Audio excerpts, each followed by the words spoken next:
Hey everybody, Azile here. Welcome back to another episode of Guides Not Included. This is a guide on a specific purpose rocket design intended for more late game type stuff.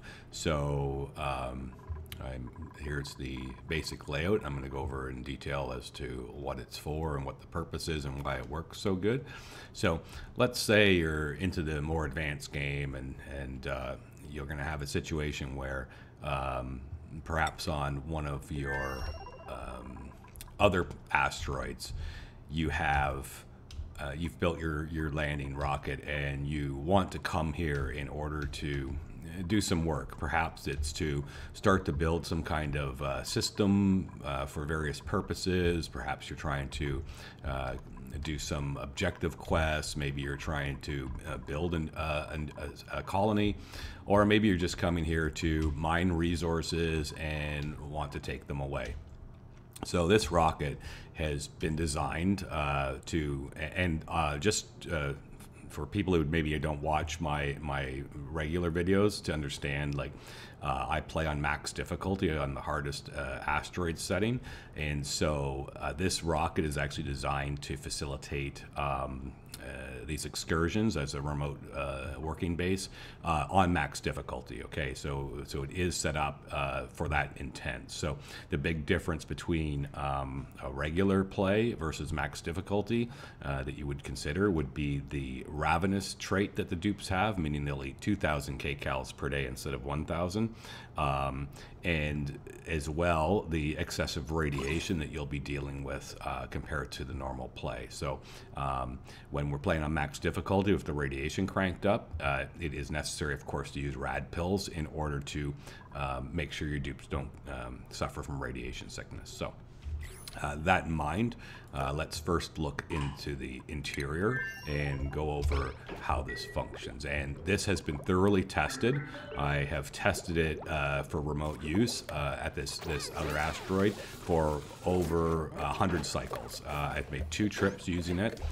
Both trips were pushing about 50 cycles. This one has been going maybe 40 cycles. The 2 dupes have been here, and they've been living out of this rocket setup and being able to use it as their home and go out into the environment and not need any support systems outside of the rocket. So they don't need to go and make a base and generate oxygen and all that kind of stuff. So start with the details. The first major detail is it accommodates 2 dupes. Okay, it's 2 beds, and 2 mess tables. So this is meant to bring 2 dupes, which I think is very important because you can get double the amount of work done. Right, both dupes are highly skilled. As we can, if we look at their skill levels, this one has all the skills chosen necessary, and the other one has actually has super digging, demolition, or the construction traits up to rocket piloting 2, exosuit wearing, as well as the improved strength, improved carrying stuff. Right. So his morale requirement is 30, and we are running a baseline of above that. And then the other one morale requirement is only 18 because of less stuff. But I am using a dupe that needs a 30 requirement, and I've had other dupes here that have a 30 requirement need. This one has 5 hearted skills, so that gives 5 morale. But I have had another dupe here that has only 3, and because then he would need 2. It would be 2 less that he would get. He would still run at morale 31 overall, and only needs 30. So that's kind of the setup that works for dupes that actually have the skills to do what you're going to need them to do. So the primary feature of this setup, and as we can see, room-wise, we have a barracks. For that morale, barracks is 1. We have a washroom, which gives a morale 2. And the washroom, of course, has a wall toilet for their use. It has a mess hall, which gives a morale bonus of 3. It has a rec room, which says morale bonus, but the rec room use doesn't actually grant a morale bonus. What they get the morale bonus from is using the beach chair, which they'll use about, I think, every 4 cycles. I can't remember, but they don't use it every day. And they do it to get the relax buff, and the relax buff is 5 morale. And so they don't use it when they use it, it takes, they spend a considerable amount of time using it to get that buff, but it's not every single cycle. Basically, if they already have the buff, they won't do anything during their downtime other than just hang out and go outside. So all of that, along with the decor, and we can see the decor, is quite cranked. There are many parts that are 120. Now, the thing is they don't spend all their time inside here, but they do spend enough time in here that they will generally get a decor bonus. So if we look at this dupe here, so because they're eating berry sludge, space food, of course, necessary because it doesn't rot. They get good meal 8. Then this one has 5 interested skills learned, but like I said, I've done it with a dupe that only has 3. Passively relaxes from the beach chair. 5 shift break gives them 4. A mess hall gives them 3, and then the average decor average 3. They will consistently always get 3. Sometimes they get 6, but generally they'll get 3. If you were to keep them in the rocket for the entire cycle, it'll go up to 12. So, in any case where suddenly you might have a bit of a morale issue or morale break, if things maybe don't work out as planned, you can just click on crew and force them to spend a cycle or 2 inside the rocket, and then it will crank above their morale need and they'll get back to normal. Washroom gives them 2, duplicate automatically defaults 1, barracks 1, and then of course I bring salted food because it's 1 more morale bonus. So that's how the morale works. It's all designed to keep their morale high so they can operate and be happy and not gain any stress. So the oxygen for the system is provided by a diffuser, which we then, of course, bring lots of algae with us. Now, if you were planning this on with normal dupes, basically I did the math, and for a 50 cycle run with 2 dupes, you would need to bring 6,600 kilograms of algae. So that would be, I just load up 1, 2, 3, 4, 5, 6 tiles, whereas you can bring 7 or whatever. It varies. I am fortunate that this asteroid they're working on also has algae, so that's really not a consideration. So the diffuser is pumping the oxygen into the system in order to keep them happy with oxygen. But the main feature is, of course, Atmo Suits. In order for them to work outside in that asteroid without any oxygen out there, they will always need asteroid suits, and you want that because you don't want them getting their feet wet, you don't want them getting too hot, getting too cold, you don't want them running out of oxygen. So the Atmo Suits are extremely important to have as part of the setup. But then, of course, the thing is like, well, how do we keep filling them up with oxygen? And that's where this pump is the primary source of that. If we look at how this is set up, you can see that it is removing the oxygen from here that is being generated by the diffuser and pumps it through and into the Atmo Suits to keep them full. But one thing is that, of course, we have the carbon dioxide that would build up, and we need to deal with that as well. So this system uses a powerless filter system, and there are many guides out there and videos about how to set this up. I'm actually going to show you now in this video how I go about setting this up. Okay, so the filter here system can be a little tricky to get primed and set up. So I'll show you one method. I mean, obviously the easiest way would be, wire in a gas filter and pump carbon dioxide in, etc., but not often that convenient, especially within the rocket, and I just don't feel like setting all that up. So what I've done is I've just basically moved 2 dupes into here by setting them to crew, and of course they'll hang out here and be breathing out carbon dioxide, and we can see we have a packet there, and that's enough. All we have to do is get it into the system and then be very fast about they're breathing more. So we're just waiting until we see a packet get clipped right there, and I pause it, okay, and we're going to turn this on. We turn it on without unpausing, and then we just have a look here. You can see I've got some in here, but I need to get all 4 spots have to have the 1 packet of carbon so that no oxygen can enter the system. So I'm going to hit unpause and turn it on, and the moment I see that carbon packet somewhere over here, I'll stop it. So see that? There it goes. Okay, you see where it landed right there, right? So now what I'm going to do is I turn this off. I've got the pause on, so that's going to be off. I'm not unpausing right now. I'm going to take my disconnect tool, and I'm going to sever there. I'm going to actually then sever these all out. All right, So this is all disconnected and turned off, and we hit unpause, and that went back in, okay? So we wait, and you can see it's not doing anything. So we have the big packet in here, and it's wanting to push, you know, little pieces out. Then over here, we have an 11 gram packet, 100, that's 1 gram. And there's the problem, is the oxygen. So you find that one packet of oxygen, you can just go and take that. And then you've told them to do that, set a priority 9, and then you undo it, and they have nothing to do, so they should run over and empty it out. And we'll just see, have they emptied it yet? Nope. There. No, there's a bit more still. Okay, so that's empty now. And if we unpause it, they just sit there. So here we have carbon dioxide,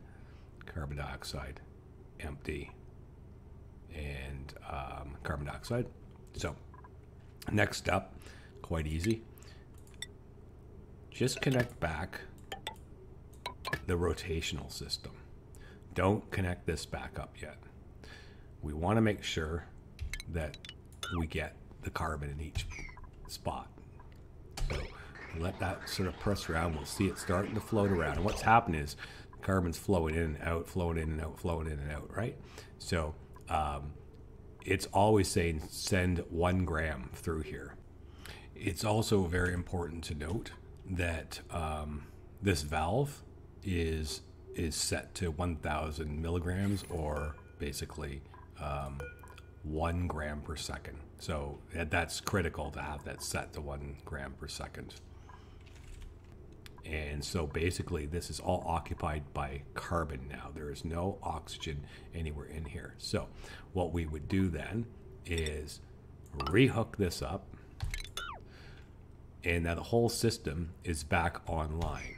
Okay, so what should happen is the singular packets will remain and the other carbon will eject. And you can see there it goes. Now we should have, this is occupied by 1 gram of carbon in every packet's possible spot. Go back here, we turn on this thing, and then we can just unpause and check if it's working. And what we should see happen is the oxygen will always try and go this way, and nothing will go this way unless some carbon gets in the system. Yeah, so that's how we do the filtering of this system. So it removes carbon dioxide and it pumps oxygen in. For one note about it though, in order to be venting out the carbon dioxide, you will need to hook up an outer vent. All right, so right here is where it comes out. So you need to build a pipe and a vent. That's very easy to do. These are all standard materials. You should be bringing some with you if you're not going to find them on the planet or the asteroid you land on. So you can certainly hook that up. Another thing you can do as well, if you want to, is once you have some kind of power structure going on the remote asteroid, you can then hook up this battery to that power system and not have to rely on the solar panels, okay? The reason I have so many solar panels is in order to make sure I can provide enough energy to run the internal systems. And the reason why right now I don't have this hooked up is because I am thoroughly testing that without power it would still function. So hooking up that remote power is not necessary. You can operate with all these panels. Now, if you did get the power system hooked up on your remote planet and you were coming and wanted to, let's say, remove liquid resources, gas resources. Maybe you want to get some natural gas from the system, right? Maybe you want to get some hydrogen. Maybe you want to pump some liquid chlorine or something. You could change these out for various storage modules and hook those up. These would only be necessary as if you have no source of external power to run the internal systems. So inside, we can see that we have a simple power grid. It is hooked up to the outlet fitting, and then I have, of course, the diffuser is wired up. The fridge is not, because berry sludge does not need to be kept cold. Runs through here, again trying to hide all the wires in order to minimize the impact to the decor, into this pump and into the 2 Atmo suits. The power you will get from the solar and the amount that these things, they don't run constantly. They only run when they're necessary. So, but as these things are needed to be running as you're staying on the base, provided you don't have any errors or made mistakes with anything setup wise, the power will be more than enough to keep everything running steady for them. And again, I've tested this for at least 100 cycles, and it works perfectly fine unless you screw something up, right?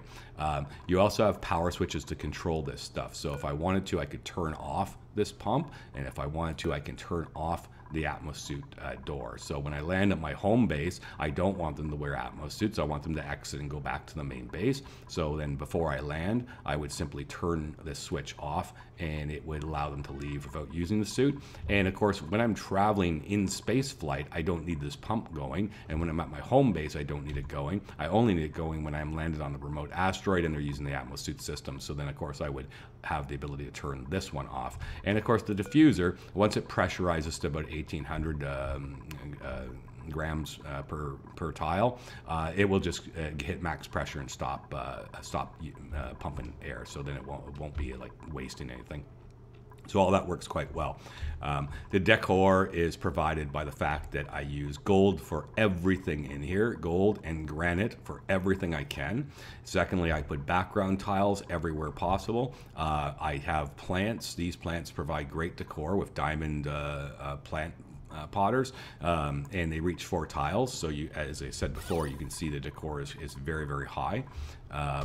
So, and then as well, I'm utilizing from the latest patch, these awesome storage tiles. This is what really allows this new design to function, because prior to having these storage tiles, we would have to have storage containers in order to carry the things we need. And some of the things we need, well, food can go in a fridge. It's an easy way to store it because these tiles don't accept edibles. I'm not sure if you dehydrate them or anything, if it would work, but that's besides the point. That you need a fridge, unless you're just going to move the berry sludge in manually using the move command and leave it laying on the ground. You could also do that, but I just prefer to have the fridge. My dupes, when they go back to the home planet, my dupes will just load up the fridge to the 50 kilograms I have it set at. Because I'm playing on max difficulty, I need 50 kilograms of berry sludge in order to have enough food for 50 cycles. But you could, of course, get this to 100, and then with 2 dupes, you have 100 cycles. You need to double your algae you're bringing and so on.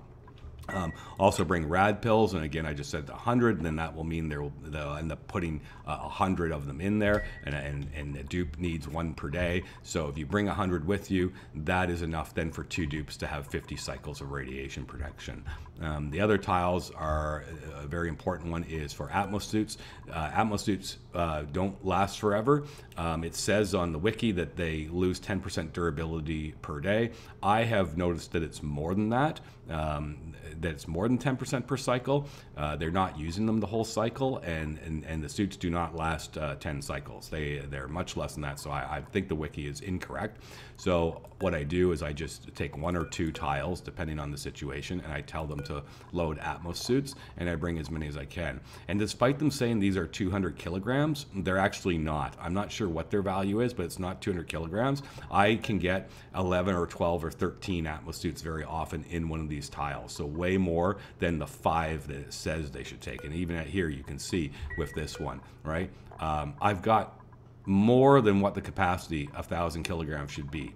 Right now I have 1,200 and it says 1,000, so something is off with this. So just know that you can bring more Atmo Suits. I usually get 11 or 12 into one of these, and I usually load up a couple of them just to make sure I have lots of Atmo Suits. So what'll happen is, whenever one of the Atmo Suits gets worn, they'll end up dropping it here as they come in. You can see there's a bunch laying on the ground, and they'll go and grab a new one and load it back up. But it is very important.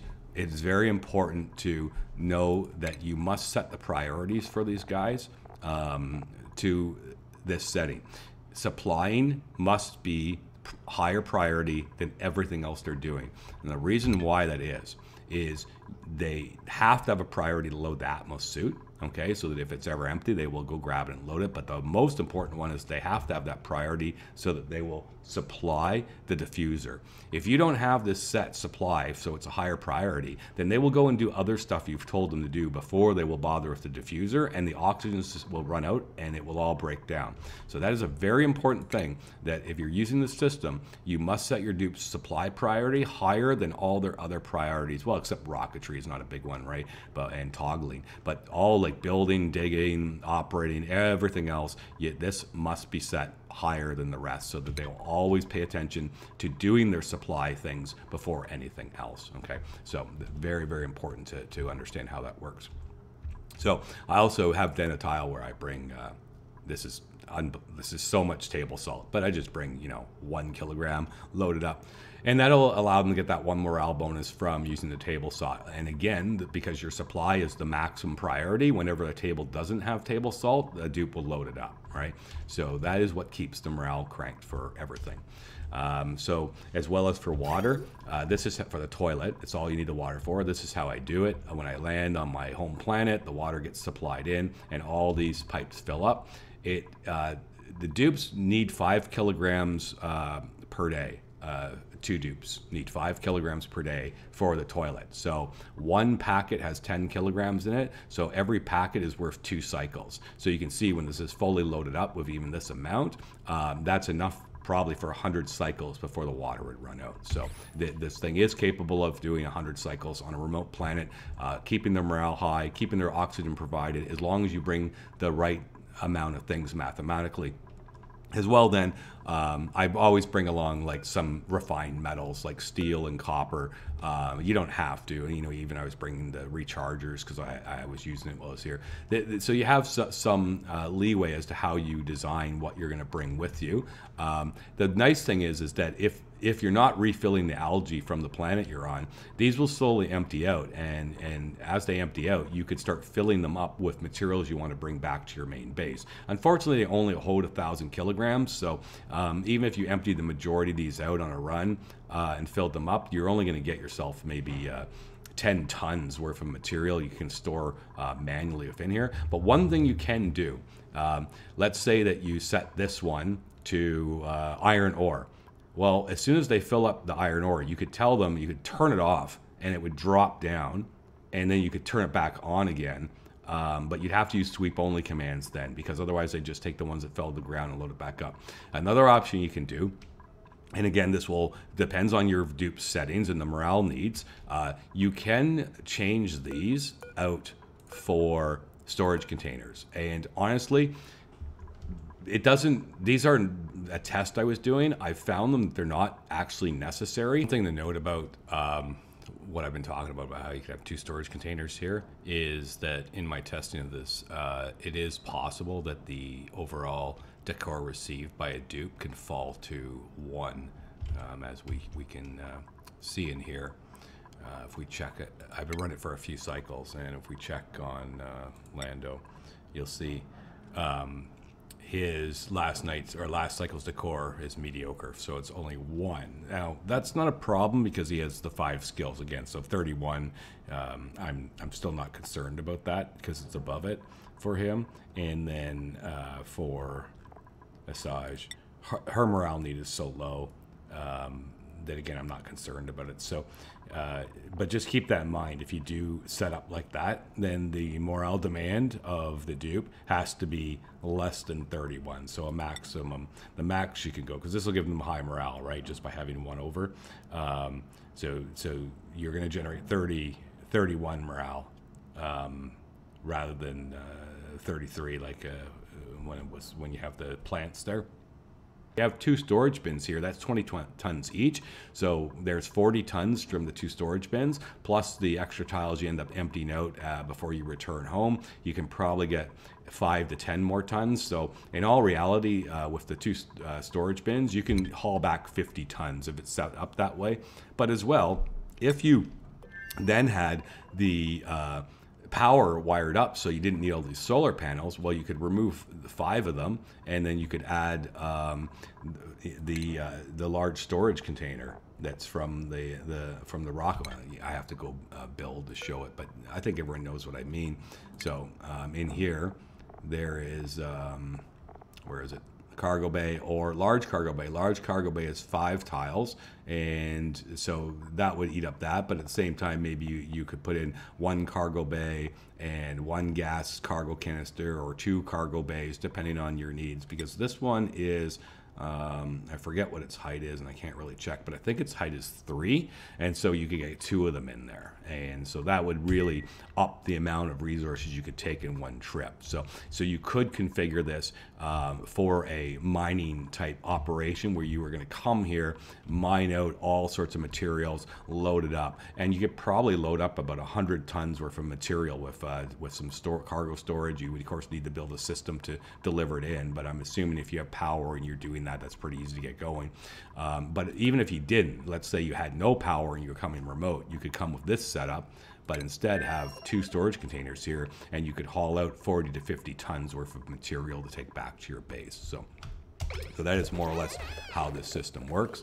I'm going to let this run just for a minute. As you can see, if you look at the scheduling, I set the scheduling very specific, and here it is. This is very important to understand how the scheduling works, okay? First, the 2 dupes are on different cycles, okay? Their breaks do not overlap, and their sleeping does not overlap. And the main reason is so they never ever impact each other for using the washroom. They'll always get to use it on their own time, right? Because the only time they'll use the washroom, unless it's a dire emergency, and if you have this set up, it won't be. They'll only use the washroom really when they're on break. So here's the thing. Let's look at bath time, okay, and what it says. It says during the shift, they will take care of their needs, such as going to the bathroom, etc. Well, here's the key. Once they're all caught up on their personal hygiene, duplicants will head back to work. So you do not use these, because if you use this as your trigger, like we would on a normal schedule, then they are going to come and use the bathroom, and then if they don't need to use it during this cycle, they will go outside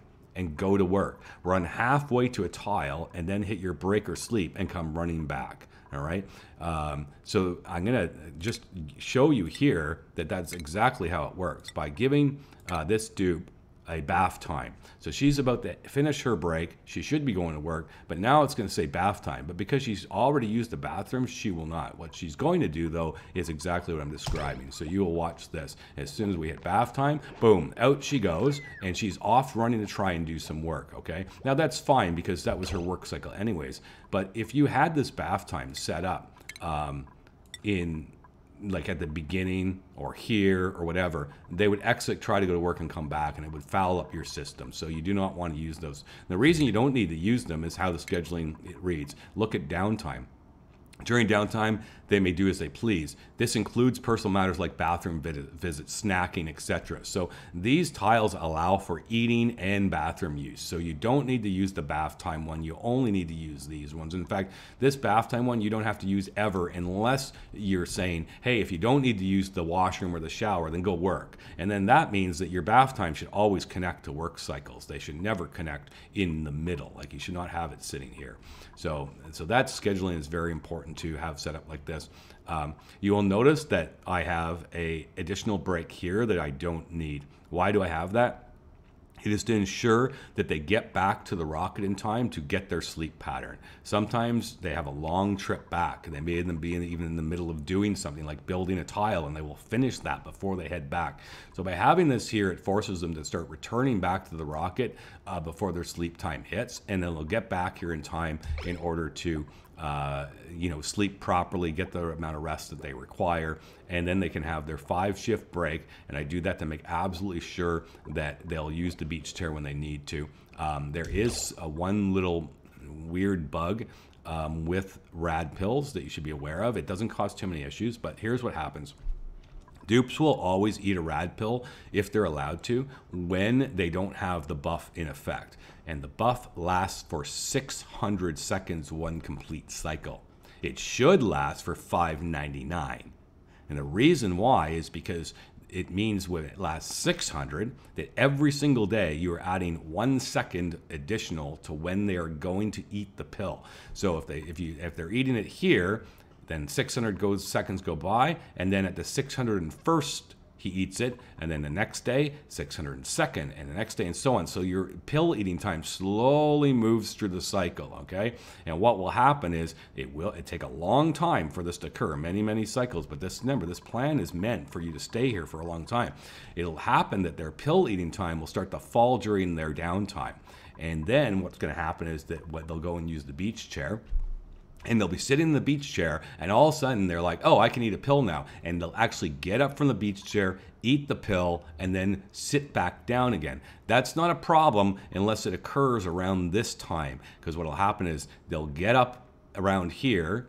They haven't finished their beach chair time to get the buff. They'll eat the pill, but they'll be into work time, and they'll go to work, and they'll miss getting their beach chair, and that will cause their morale to fall, and they'll start to pick up some stress on the highest difficulty setting. And then the next day they'll try it again, and the same thing will happen, and this pattern will continue until finally the pill doesn't fall in that danger zone, and it might take 5 or 6 cycles. So that is the one thing that can cause your dupes to suddenly have lower morale and start picking up stress. You just have to watch for it. And the way that you solve it is when you notice it happening. The way you'll know it's happening is quite simple, especially on max difficulty. Their stress will start to go up. That is the only thing you need to worry about. Watching to make sure their stress isn't going up, and watching to make sure that the oxygen system and the food is all going good and they're doing what you want them to do. If you notice their stress starts to go up, then it's because of that situation. And then what you need to do is simply turn off their ability to consume the rad pill until the buff kicks in, and then turn it back on again.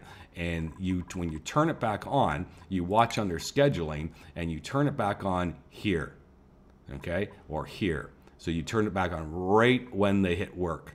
And now it will take literally hundreds of cycles before it falls back into the dangerous pattern again. So it's just one little tweak that you need to be aware of related to how rad pills work, that they do not fall, they do not eat them the same time every day when it wears off, because it lasts for 600 seconds, which means it always picks up 1 second more, 1 second more, 1 second more. But again, if you go and have them start eating it in the proper timing just by controlling their consumable, then for it to transfer through an entire cycle where it gets to danger zone, you're looking at 400 to 500 cycles before it pushes itself into that. So it's really a very, very small problem, but be aware of it so that if you're trying to use my system and all of a sudden you're cranking up stress because of and they're not using the beach chair properly, etc., it's because of the rad pill. So you don't have to come leave me a comment saying, hey, I tried your rocket, it doesn't work because of blah, blah, blah, they're getting stressed. No, it's because of that. That's the one main issue that can happen. So other than that, this thing works flawlessly. I do recommend that you understand also about this. When they come in and out and they drop their suits, if there's oxygen left in the suits, it will build up here, okay, into this bottle. Let me just find it here and click on it right there, okay? So this bottle contains right now 514 kilograms, which is a lot, of oxygen. But there's 80 tile, or there's about, let's say there's about 60 tiles of oxygen available space in here, and you can go up to about 3 or 4 kilograms per tile before their ears will pop. So if you do the math, even this bottle, if I were to crank it open, it would fill it up, and maybe it would cause a little bit of issues, but it would fill up. So this is what I would consider your emergency oxygen supply. If ever for some reason it depressurizes or you start running out of oxygen because you didn't bring enough algae, etc., just remember you have this here. But one thing to do is when it gets to about this 500 level, you shouldn't go much beyond that, because you don't want it to get too much volume in it, and then when you have to use it, that it basically causes ear popping and so on. So a good way to do it is just simply click empty, and the dupes will come and empty it, and you'll pressurize it up. Another valuable use, and why I haven't emptied this one, is that I can show you. If you ever want in a remote base that you're working to add a lot of oxygen into the entire system and start forcing the other gases to consolidate hydrogen up and polluted oxygen to get more in line. If you ever want to quickly fill up a lot of the base with oxygen, force the chlorine and the carbon dioxide to go as deep as it can, you simply move that bottle into the base somewhere and empty it, and it will just flood the base with oxygen. So it's a good way to prime a base. Now I'm making oxygen in this base, so I don't need to do that, but it's the kind of thing that I might do where I would, we have a lot of polluted oxygen here and very low pressure. I might bring it into this area and pop it just to start to fill this up with oxygen once it's been locked off from space. Or maybe if I lock this part off fully, and it has so little in it. I go and pop it here. So it is very good use of how that oxygen bottle for Atmo Suits is constantly being generated here into the system. So anyways, that's my overall guide for this new duo dupe remote base type, I call it the Radbolt RV setup. I think I've gone over everything related to it. It's pretty easy to set up. The design is very, very tight. Like I say, you should have 2 storage containers here, but other than that, I can't fit a whole lot more in here. It's pretty much as tight as it can be. Oh, one last thing. This is very important to have this to be an airflow tile, because when they're sitting here, the carbon dioxide will pool up here, so it just falls through. So just a little note. The rest of it just floats around and stuff. So here's the main design. Just before the video ends, I'll show you all the flashes. Here's the electrical design. This is the water design. Here is the oxygen system design. And Decor, of course, as you can see, is maxed up. And then automation, simple. 1 switch to the pump, 1 switch to the Atmo Suit to turn those on and off. And that's more or less. You know, if you like the video, if you learned something from it, if you like the format of how I do these guides, when I make guides, I try and make it about stuff that's new. I'm not going to fall into the YouTuber trap of making the same old guides for everything that we already know, and there's thousands of videos already posted about how to make an aquatuner setup and so on. If I post a guide, it's something that I feel has not been covered, and that I have developed myself, and has a unique approach to add something to the guide content that's out there. This is my own design. I did not take this from anyone. I've worked for many days perfecting it, and I've also tested it for hundreds of cycles to make sure that I'm not giving you guys something that theoretically has been done in sandbox. No, it's actually been tested on the hardest settings in the game, so I wanted to be confident that this is a valid template to be used by people. So if you want to try it out, it's a lot of fun. It really allows you to go off to all the other asteroids and just get a bunch of work done and never have to worry about getting there and setting up oxygen systems in a base and beds and things for them. They can live out of the rocket, and when they're done doing what they have to do, they can head off away. And the fact that it accommodates 2 dupes is amazing. If you like the video, please hit the like button. It helps me so much. I'm really trying to grow my channel, and please consider subscribing. I'm up to 15 subscribers and hoping to see that number grow.